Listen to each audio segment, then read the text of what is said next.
Hi guys. आज हम लोग देखने वाले हैं sections 85 and 86 Indian penal code के। ये जनरल एक्सेप्शंस में आते हैं आपके। ये बेसिकली क्या है? Involuntary and voluntary intoxication. Involuntary वाला प्रोविजन ज्यादातर आपका, ये ज्यादातर क्या मतलब है ही 85 है, और वॉलेंट्री वाला आपका सेक्शन जो है वो 86 है। अब ये वॉलेंट्री इनवॉलेंट्री क्या है ये हम देखेंगे, क्योंकि ऐसे स्पेसिफिकली सेक्शंस में कुछ नहीं लिखा हुआ है। इंटॉक्सिकेशन का क्या मतलब है?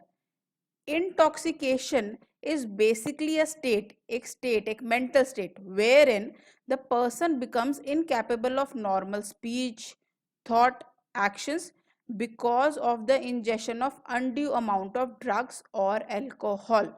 ये आपकी एक डेफिनेशन है इंटॉक्सिकेशन की, जिसमें ये क्या कहता है, आपके बेयर एक्ट में भी इंटॉक्सिकेशन ही लिखा हुआ है कि एक स्टेट जब कोई भी आदमी अपना दिमाग चलाने लायक या अपने जो एक्शंस है उस पर कंट्रोल करने लायक या बोलने लायक नहीं रहता।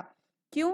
क्योंकि उसने बहुत ज़्यादा अमाउंट का या मतलब नाजायज़ अमाउंट का ड्रग्स ले लिया है या अल्कोहल ले लिया है, कुछ भी ऐसी चीज़, ऐसा पदार्थ उसने कंज्यूम कर लिया है जो उसको अपने होश और हवास में रहने के लिए मजबूर कर ना रहने के लिए मजबूर करता है, कि मतलब वो खो देता है कि भाई मैं जो कर रहा हूँ वो सही है या गलत है या कैसे है। अब हम इन प्रोविजंस को डायरेक्ट बेयर एक्ट से देखते हैं। सेक्शन 85 ये क्या कहता है? Act of a person incapable of judgment by reason of intoxication against his will. Against his will, मैंने भी पहले क्या बोला था? इनवॉलेंट्री। मतलब जो चीज भी इसने खाई है वो कैसे है? इनवॉलेंट्री है, उसका इस पे कोई कंट्रोल नहीं था, उसकी बिना इच्छा के उसे वो चीज खिलाई गई है। ठीक है, कोई भी ऐसा एक्ट जो एक पर्सन करता है, अगर उसे इंटॉक्सिकेट किया जाता है बिना उसकी इच्छा के, बिना मतलब जैसे हम देखते हैं ना कभी कभी पार्टीज में या कहीं पर ड्रिंक में ड्रग्स मिला दिए या जबरदस्ती दारू पिला दी उसकी बिना इच्छा के, कोई भी जब भी ऐसा कोई एक्ट होता है, ठीक है, उस टाइम उसमें जब कोई पर्सन एक करता है, क्योंकि क्या होता है कि जबरदस्ती पिलाते देखते हैं कि बेहोश हो रहा है वो बंदा, कुछ कुछ कर रहा है, तो वो सही या गलत में फर्क करने की ना क्षमता खो देता है। उस एक्ट की बात हो रही है। लेकिन सबसे इम्पोर्टेंट क्या है? बिना उसकी इच्छा के उसे वो चीज दी होनी चाहिए। अब ये कहता है नथिंग इज एन ऑफेंस। कोई भी चीज ऑफेंस नहीं है which is done by a person who at the time of doing it by reason of intoxication. जो एक पर्सन से की होनी चाहिए जो जिस टाइम वो कर रहा था इंटॉक्सिकेशन की वजह से या किसी नशे की वजह से इनकैपेबल था, मतलब सही नहीं था, वो कैपेबल नहीं था कि जो वो कर रहा है वो एक्ट क्या है, क्या वो एक्ट रॉन्ग है, क्या वो लॉ के अगेंस्ट है, मतलब लॉ में उसे गलत माना जाता है। इसका मतलब कि जब एक आदमी को उसके अगेंस्ट, उसकी विशेष के अगेंस्ट दारू या कुछ और पिला दिया गया, तब जब वो कोई भी एक्ट करता है उस नशे की हालात में, तो और उसको इतनी समझ नहीं होती कि वो जो कर रहा है वो सही है या गलत है या वो लॉ के अगेंस्ट है, ठीक है, तो वो चीज ऑफेंस नहीं होती। ठीक है, nothing is an offence provided. अब यहाँ प्रोवाइडेड दिया हुआ क्या, कि intoxicated him was administered him to without his knowledge और अगेंस्ट हिज विल, मतलब बिना उसकी नॉलेज के और बिना उसकी इच्छा के होना चाहिए। जबरदस्ती पिला दिया, या मतलब जैसे होता है कि कोल्ड ड्रिंक में कुछ मिला दिया, ठीक है, या खाने में कुछ मिला दिया, तो वो जो चीजें होती हैं बिना उसकी नॉलेज के होती है। ये आपका सेक्शन 85 है। इंटॉक्सिकेशन के आपके दो ही प्रोविजंस है, 85 और 86। अब 86 क्या कहता है? Offence requiring a particular intent और knowledge committed by one who is intoxicated. अब वहां पर तो उसने लिखा कि अगेंस्ट अगर उसके विशेष के वो कुछ भी कंज्यूम करता है तो उस पर जो ऑफेंस करता है वो कोई भी ऑफेंस नहीं है। यहाँ पे ये बात करता है कि पर्टिकुलर इंटेंट या नॉलेज, मतलब कोई भी क्राइम करने के लिए एक पर्टिकुलर इंटेंट चाहिए होती है या नॉलेज चाहिए होती है, वो बन रही है या नहीं, वो हम इस सेक्शन में चेक करते हैं। और किस लिए? जो इंटॉक्सिकेटेड है। अब इस वाले प्रोविजन में आपने देखा कि इसमें अगेंस्ट हिज विल नहीं लिखा हुआ, इसमें सिर्फ लिखा हुआ है कि हु इज इंटॉक्सिकेटेड। अब जैसे अगेंस्ट हिज विल वालों को हम इसमें निकाल देंगे तो बचे कौन? विल वाले, जिन्होंने खुद से दारू पिया है, खुद से कुछ कंज्यूम किया है, इसका मतलब वॉलंटरी कंजम्पशन है इस वाले प्रोविजन में। वॉलंटरी कंजम्पशन, किसी भी ऐसे नशीले पदार्थ का जब कोई वॉलंटरी कंजम्पशन करता है और उसके बाद जो एक्ट करता है वो आपका कहाँ पे आएगा, सेक्शन 86 में। बस इसमें ये देखना है कि उसको सजा देते हुए वो पर्टिकुलर इंटेंट या नॉलेज है या नहीं। मतलब हमने देखा है कि एक क्राइम को पूरा करने के लिए एक एक्ट भी चाहिए होता है और गिल्टी माइंड भी चाहिए होता है, मतलब मेंजरिया भी चाहिए होता है। क्या एक इंटॉक्सिकेटेड हालात में वो बंदा वो नॉलेज या इंटेंशन को ला पा रहा है, उसकी है इतनी मतलब समझने की शक्ति। मतलब यहाँ पे लिखा हुआ था नेचर, रॉन्ग और लॉ जो है उसे पता नहीं होना चाहिए, क्या वो इतना समझ पा रहा है। अब देखते हैं, in cases where an act is done is not an offence unless done with the particular knowledge or intent in a state of intoxication shall be dealt as if he had the same knowledge as he would have had he had not been intoxicated। ये कहता है कि अगर एक person intoxicated हालात में उस knowledge और इंटेंशन के साथ कोई एक्ट करता है, ठीक है, तो हम यही मानेंगे कि भाई वो आदमी जो था वो सोबर था, उसने दारू नहीं पिया हुआ था और उसको वही सजा मिलेगी जो उसको सोबर होने पे सजा मिलती। सोबर मतलब जब उसको उसने नहीं पी हुई थी। जब हम एक नॉर्मल आदमी होते हैं, हमने कोई भी ऐसा नशीला पदार्थ नहीं लिया होता है, तो उन हालातों में जब भाई मान लो मर्डर करेंगे तो हमें मर्डर की सजा मिलेगी ना। तो उसी तरह से अगर मैंने सोच समझकर दारू पीकर किसी का मर्डर किया तब भी मुझे दारू की ही सजा मिलेगी। 85 में मुझे कोई सजा नहीं मिलेगी अगर मैंने मर्डर कर दिया तो, क्योंकि मैंने मेरी इच्छा से नहीं पिए थे। लेकिन 86 में आपको सजा मिलेगी। 85 हो गया आपका इनवॉलंटरी इंटॉक्सिकेशन और 86 कौन सा हो गया आपका, वॉलंटरी इंटॉक्सिकेशन। ठीक है, ये इसका बहुत बड़ा फर्क है। यहाँ पे अगेंस्ट हिज विल था 85 में, लेकिन 86 में आपका ऐसा कुछ भी नहीं लिखा हुआ। अब हम कुछ जजमेंट से और एग्जाम्पल से इनको समझेंगे ये और क्या कहते हैं। एन इनएब्रिएटेड पर्सन, इनएब्रिएटेड मतलब जब कोई इंटॉक्सिकेटेड होता है उसको हम इनएब्रिएटेड कह देते हैं। Is in the same state of mind as an person of unsound mind. हम किसी भी बंदे को जो नशे में होता है उसको ऐसे ही समझते हैं कि वो पागल ही है, मतलब अनसाउंड माइंड का है, उसे समझ नहीं है। अब इस टर्म को डिमेंशिया ओफेक्टेशिया भी कहते हैं, a form of lunacy in which function of the mind is temporarily suspended. मतलब टेम्पररी होता है ना, जब तक नशे के आप हालात में होते हो तभी तक आपको समझ नहीं होती, उसको ये कहते हैं, उस टाइम पीरियड को। ठीक है, if a person is forced to get intoxicated, जैसे कि ट्रिक से, फ्रॉड से, इग्नोरेंस से, बिना नॉलेज के, या गलती से उसने कोई गलत मेडिसिन ले ली, तब वो पर्सन जो होता है इज एक्सक्यूज्ड फ्रॉम लाइबिलिटी। उसको हम वॉलंटरी एक्ट नहीं कहेंगे, उसको एक्सक्यूज कर देंगे लाइबिलिटी से, क्योंकि उसको पता ही नहीं है कि उसने वो पदार्थ या कोई ऐसी नशीली चीज खा ली है।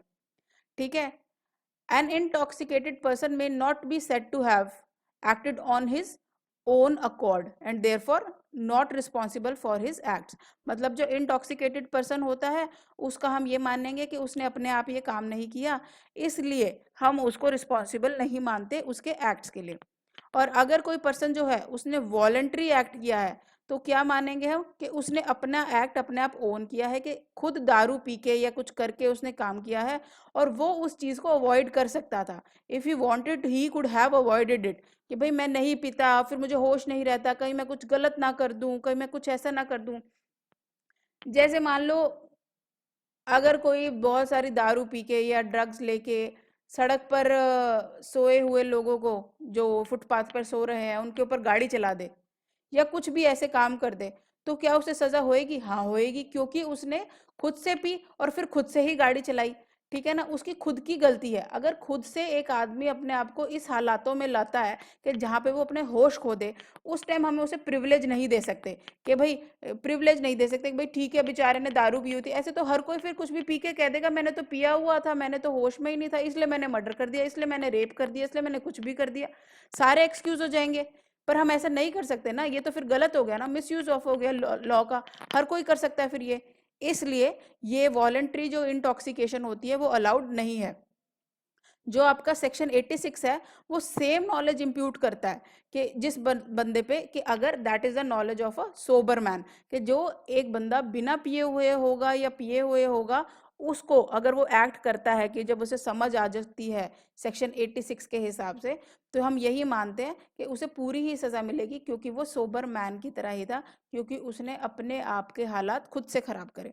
ठीक है, टेस्ट ऑफ इंटॉक्सिकेशन क्या है कि एक्यूज्ड वाज कैपेबल और incapable of forming an intention. कि भाई पहले हमें ये देखना है क्या वो, पहले तो वो हो गया कि वॉलेंट्री इनवॉलेंट्री हो गया।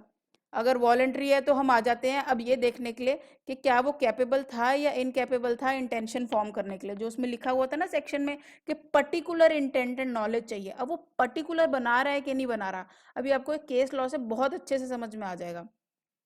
फिर क्या, the intention of the accused have to be gathered from the facts and circumstances. Facts and circumstances को देखते हुए हमें पहचानना है कि भाई हाँ, एक्यूज्ड को उतनी समझ थी या नहीं कि भाई मार के भागा या कुछ भी किया। ठीक है, और अगर जो पर्सन जो है इंटॉक्सिकेट होता है खुद से, तो इसका मतलब क्या था कि he wants to lose control and वो नेग्लिजेंट एक्ट कर रहा था, खुद से उसने कंट्रोल अपने ऊपर खोया और एक्ट किया नेग्लिजेंटली। अब एक ये आपका वो है मैक्सिम, क्वी पिकेट एब्रियस लॉट सोब्रियस, let him who sins when drunk be punished when sober. मतलब ये जो आपके मैक्सिम्स है ना, ये कहीं पर भी आए कर लीजिए, क्योंकि कई बार ना मेंस के पेपर में 25 मार्क्स का क्वेश्चन, 20 मार्क्स का क्वेश्चन आपका डायरेक्ट इन्हीं पर ही आ जाता है कि इन मैक्सिम्स का डेफिनेशन दे के बताइए, तो मुश्किल हो जाती है। अच्छा है अगर आप कर लेंगे तो, थोड़ा थोड़े हैं जितने जल्दी जल्दी याद हो जाए अच्छा है, नहीं तो फिर वो मार्क्स लूज कर सकते हो आप, और पेपर में एक एक मार्क्स इंपॉर्टेंट होता है। Late him who sins when drunk, मतलब अगर कोई भी पर्सन जो ड्रिंक करता है उसको पनिशमेंट मिलेगी जब वो सोबर हो जाएगा, मतलब नशे में नहीं होगा। अब एक एक केस है, ये केसेस जो हैं ये आपके केसेस प्रीलिम्स में आ जाते हैं ऐसे डायरेक्ट, बहुत इंपॉर्टेंट केसेस का ही हम यूज करते हैं जो कई बार आते हैं। ये है Basdev versus state of PEPSU. इसमें क्या है, बसदेव और एक बॉय, ये दोनों एक शादी में गए। ठीक है, बसदेव ने बहुत ज्यादा दारू पी रखी थी। इसने लड़के को बोला, मतलब बैठने के लिए, थोड़ा सा सरक। तो लड़का भी अब एटीट्यूड में बैठा था, कहता मैं तो नहीं हटता। भाई लड़के के मना करते ही बसदेव ने गोली बंदूक निकाल ली और सीधा मार दिया लड़के को। ठीक है, अब क्या होना चाहिए, बसदेव को समझ थी, उसने लड़के को हटाया, उस बात पे उसे गुस्सा आया और वो अपना उसने बंदूक निकाल ली और मार दी। क्या सही था? क्या अब हम कहते हैं बेचारे ने तो दारू पी हुई थी, अब कैसे कैसे कर सकते हैं ना, हम तो उसे छोड़ देना चाहिए? नहीं, उस टाइम उसे कोर्ट ने क्या हेल्ड किया कि he will be liable for murder, क्योंकि उसने मर्डर किया है और उस टाइम उसको गुस्सा चढ़ा है, उसकी सही इंटेंशन थी और मारने के बाद उसने वहां से भागने की भी कोशिश की थी। तो ये आपके सर्कमस्टांसिस क्या शो करते हैं कि बसदेव को पूरी नॉलेज थी कि जो वो एक्ट कर रहा है वो गुस्से में उसने किया, क्योंकि लड़का हिला नहीं, और फिर उसके बाद उसने भागने की और एक्सप्लेन करने की भी कोशिश करी कि मेरी गलती नहीं है, मेरे से तो गलती से हो गया, मैं तो दारू पिए हुआ था। तो उसका कुछ भी नहीं होता है, उसको सही सजा मिली। इसका मतलब आपको समझ में आया कि वॉलंटरी इंटॉक्सिकेशन, यहाँ पे कौन सा सेक्शन लगा आपका, सेक्शन 86 आईपीसी लग गया कि भाई वॉलंटरी इंटॉक्सिकेशन थी, पर्टिकुलर इंटेंट थी। इंटेंट क्या थी, उस लड़के को मारने की, क्यों, मोटिव भी था कि भाई लड़का जो है वो साइड नहीं हटा, इस वजह से उसने मारा। उसके बाद सर्कमस्टांसिस भी यही कहते हैं कि उसने भागने की कोशिश करी, एक्सप्लेन करने की कोशिश करी, इसका मतलब वो अपनी होश और हवास में था। अब दूसरा एक केस है, ये भी बहुत इंपॉर्टेंट केस है, सारथी versus state of Madhya Pradesh प्रदेश। इसमें क्या हुआ था कि 3 लड़के, 3 ड्रंकन एक्यूज मैन, एक डिजीज को उन्होंने बहुत मारा। ठीक है, और ना रफ हैंडल करते उन्होंने लगा कि ना मारते मारते वो बेहोश हो गया। उन्हें लगा कि भाई अब ये बेहोश हो गया, हम लोग ना इसको ना टांग देते हैं सीलिंग फैन से। उन्होंने ना उसको सीलिंग से टांग दिया बिना देखे कि वो जिंदा है या मर गया था। बाद में जो थे ना 3 एक्यूज्ड, उनको हेल्ड किया गया guilty of culpable homicide not amounting to murder. अब आप लोग सोच रहे होंगे ये क्या बात, कि ये तो तीनों ने मर्डर किया, पहले उसे पिटा और फिर टांग दिया, उसको तो मर्डर की सजा मिलनी चाहिए थी। Culpable homicide not amounting to murder कैसे आ गया? वो इसलिए आ गया कि उनके पास ना पर्टिकुलर इंटेंट नहीं था, उनको उसे करना था असल में ग्रीवियस हर्ट जो डिजीज था। मारते गए, वो बेचारा बेहोश हो गया। इनको ना हबड़ी में ये लगा कि अब हमारे ऊपर इल्जाम ना आ जाए या कुछ ऐसे है, या मतलब ऐसे ही इन्होंने सोचा कि चलो इसे टांग भी देते हैं, मतलब चेक भी नहीं किया कि वो मरा है नहीं है। इसका मतलब उस टाइम उनका इतना दिमाग था ही नहीं सही और गलत समझने को, कि जो वो कर रहे हैं वो सही है या गलत है, उसको टांगना है या नहीं, कि मरा है कि नहीं। लेकिन इसमें इंपॉर्टेंट समझने वाली बात क्या है कि इन्हें फिर भी सजा हुई, इंटेंशन नहीं थी। क्यों? क्योंकि वॉलेंट्री इंटॉक्सिकेशन था, सेक्शन 86। लेकिन पर्टिकुलर इंटेंशन और नॉलेज नहीं बना था। इस वजह से उन्हें मर्डर की सजा ना देते हुए culpable homicide not amounting to murder की सजा दे दी। सजा तो होएगी, लेकिन क्या वो पर्टिकुलर इंटेंट बन रहा था या नहीं, वो चेक करेंगे जब हम वॉलंटरी इंटॉक्सिकेशन की बात करेंगे। अगर नहीं बन रही होती उस क्राइम के लिए जो इंटेंशन चाहिए, तो वहां पर आपको उस केस में उन चार्जेस में एक्यूटल मिल जाता है। ठीक है।